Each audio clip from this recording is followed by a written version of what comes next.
Hi friends, இன்னைக்கு நான் என்ன சமைக்க போகிறேன் அப்படின்னா கருவாடு தான் செய்ய போகிறோம். வாங்க அதை எப்படி செய்யலாம்னு வீடியோக்குள்ளே போய் பார்க்கலாம். அதுக்கு முன்னாடி நம்ம சேனலை சப்ஸ்கிரைப் பண்ணாதவங்க சப்ஸ்கிரைப் பண்ணிடுங்க, லைக் பண்ணுங்கள், ஷேர் பண்ணுங்கள், கமெண்ட் பண்ணுங்கள். தேங்க்யூ. எண்ணெய் சூடாயிருச்சு, கொஞ்சமாக மஞ்சத்தூள் போட்டுக்கலாம்.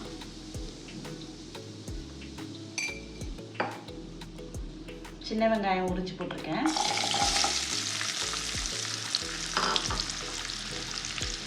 பச்சை மிளகா,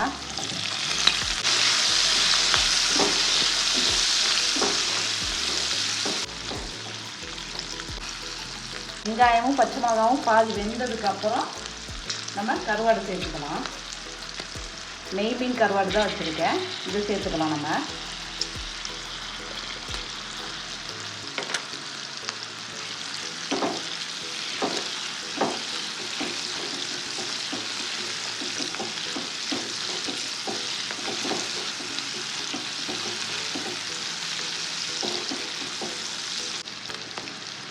கொஞ்ச நேரம் வேகட்டும்.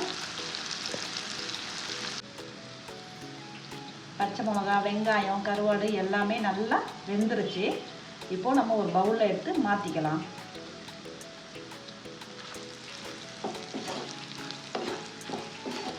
நெய் மீன் கருவாடுங்கிறதுனால எல்லாமே அப்படி பாருங்கள் எப்படி வருதுன்னு.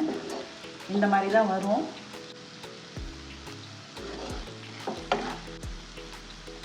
நம்ம உப்புலாம் சேர்க்கவே வேண்டாம், அதிலே உப்பு இருக்குது. இதை வச்சே நம்ம சாப்பிட்டுக்கலாம். இந்த மாதிரி நீங்களும் ட்ரை பண்ணி பாருங்கள். இந்த வீடியோ பிடிச்சிருந்தா மறக்காமல் நம்ம சேனலுக்கு சப்ஸ்கிரைப் பண்ணுங்கள், லைக் பண்ணுங்கள், ஷேர் பண்ணுங்கள், கமெண்ட் பண்ணுங்கள். தேங்க்யூ.